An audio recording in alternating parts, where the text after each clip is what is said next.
ও বাবা, দেখে ভাবলাম আজও কি জামাই ষষ্ঠী নাকি। তো সকালবেলা ঘুম থেকে উঠে দেখছি অনেক ইট চলে, কারণ পার্টিশন ওয়াল এবং সারাউন্ডিং ওয়ালগুলো শুরু হয়ে গেছে। রাস্তায় ইটগুলোকে অ্যারেঞ্জ করে রেখেছে যাতে গাড়ি চলাচল করতে কোনো রকম প্রবলেম না হয়, কারণ আমার বাড়ির পাশে অ্যারেঞ্জ করে ওরা রেখেছে। ছোটোবেলায় তো আমি মাঝে মধ্যেই বালি সিমেন্ট মাখতাম, মা আমাকে বললো যে আমি নাকি মাঝে মধ্যে বালি সিমেন্ট জল দিয়ে করতাম। তো এখন সেটা করিনি, কারণ এখন স্নান ফান করে জাস্ট দেখতে গেছিলাম ওপর। দেখলাম ওদের হাতের কাজটা সত্যিই খুব নিখুঁত, কারণ জন্যই এত সুন্দর একটা বাড়ি তৈরি হয় আমাদের সবারই। তো এনাদের পরিশ্রমের জন্যই আমরা আজকে এত সুন্দর বাড়ি একটা উপহার পাই। তো এদের যে কি সুন্দর গুণ আছে।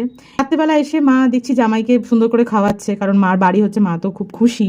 একা হাতে, আমাদের সাপোর্টে অবশ্যই, কিন্তু একা হাতে পুরো বাড়ির কাজ দেখা, সুন্দর করে অ্যারেঞ্জ করা, কোথায় কি হবে সেম ডাইরেকশন দেওয়া। এটা হচ্ছে ওপরেরটা, মানে 3 তলাটা, সিঁড়ির ওপরে যে জানলাটা হবে সেটা। এই ওভারঅল খুব সুন্দর। মা ওপরে গিয়ে উঠে দেখছে, আর একদম ক্লিয়ার সানলাইট, ক্লিয়ার স্কাইতে খুব খুব সুন্দর হয়েছে। মাঝখানে খোপগুলো দেখছো, এটার মধ্যে লাইট লাগানো হবে, ছাদটা যাতে খুব সুন্দরভাবে আলো